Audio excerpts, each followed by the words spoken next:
দেশের পুরনো সংসদ ভবনের শেষ অধিবেশন আর সেই অধিবেশনে প্রধানমন্ত্রী নরেন্দ্র মোদীর মুখে চার প্রাক্তনের নাম নিলেন নেহেরু এবং ইন্দিরার, কিন্তু প্রধানমন্ত্রীর বক্তব্যে কোথাও ছিল না রাজীব গান্ধীর নাম। নজর এড়ায়নি কংগ্রেসের রাহুল সোনিয়ার পাশে দাঁড়িয়ে অধীর চৌধুরী মনে করালেন রাজীব গান্ধীর অবদানের কথা। পুরনো সংসদ ভবনের শেষ অধিবেশনেও দেশের ৭৫ বছরের পাওয়া না পাওয়া নিয়ে চলল দড়ি টানাটানি। সোমবারই শেষ হলো এক অধ্যায়ের। পুরনো সংসদ ভবনের শেষ অধিবেশনের সাক্ষী থাকলো দেশ। আর সেই অধিবেশনেও দেশের ৭৫ বছরের ইতিহাস নিয়ে কার্যত চলল বাকযুদ্ধ। প্রধানমন্ত্রীর মুখে শোনা গেল দেশের প্রথম প্রধানমন্ত্রী জওহরলাল নেহরুর প্রশংসা, দিলেন প্রয়াত প্রধানমন্ত্রী ইন্দিরা গান্ধীর নামও।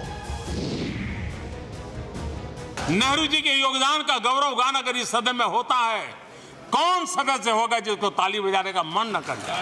उसके बावजूद भी देश के लोकतंत्र के लिए बहुत जरूरी है हम सब ने अपने यहाँ सोच लें।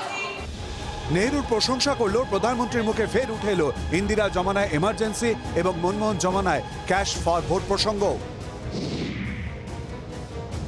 इसी सदन ने इमरजेंसी में लोकतंत्र पर होता हुआ हमला भी देखा था और इसी सदन ने भारत के लोगों की ताकत को एहसास कराते हुए मजबूत लोकतंत्र की वापसी भी इसी सदन ने देखी थी।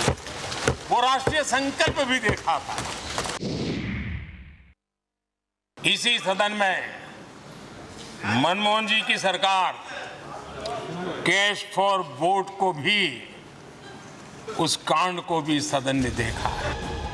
নেহরু, ইন্দিরা গান্ধী থেকে মনমোহন প্রত্যেকের নাম নরেন্দ্র মোদীর ভাষণে জায়গা পেলেও একবারও নিলেন না রাজীব গান্ধীর নাম। এমনকি দেশের ইতিহাসে নিহত প্রধানমন্ত্রীদের নাম নেওয়ার সময়ও রাজীব গান্ধীর নাম মুখে আনলেন না মোদী।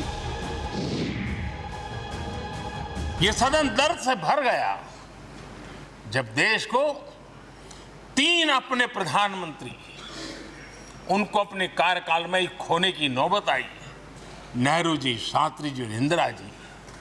तब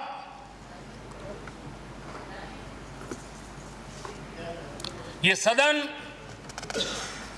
अश्रुभीनी आंखों से उन्हें विदाई दे रहा था। বিষয়টি নজর এড়ায়নি কংগ্রেসের। সোনিয়া রাহুলের পাশে দাঁড়িয়েই রাজীব গান্ধীর অবদান মনে করালেন অধীর চৌধুরী। ব্যাট ধরলেন প্রাক্তন প্রধানমন্ত্রী মনমোহন সিং এর হয়েও। इंफॉर्मेशन टेक्नोलॉजी जब हुई थी हमारे देश में क्रांति के स्वरूप से, एक क्रांति के रूप से हमारे स्वर्गीय राजीव गांधी। आज तो हम डिजिटल इंडिया की बात करते हैं। शुरुआत हमारे स्वर्गीय राजीव जी ने किए थे। शायद हम सबको ये याद में रखना चाहिए। C.डॉट से लेकर आज आर्टिफिशियल इंटेलिजेंस जितने भी एवोल्यूशन होते हैं, इसका पीछे क्या इतिहास है, इसको हमें ध्यान में रखना है। उस समय भी उन्होंने कहा ये अच्छा है हमारे देश के लिए। वो मौन नहीं थी, लेकिन बात कम करते थे और काम ज्यादा करते थी। फर्क यही है।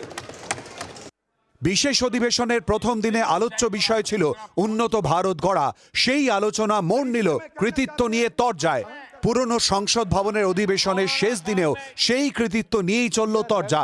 সংসদ ভবন বদলের পরও কি এই তরজা সংস্কৃতির কোনো পরিবর্তন হবে? ব্যুরো রিপোর্ট, জি24 ঘন্টা। বাংলার আওয়াজ, বাঙালির আবেগ, জি24 ঘন্টা।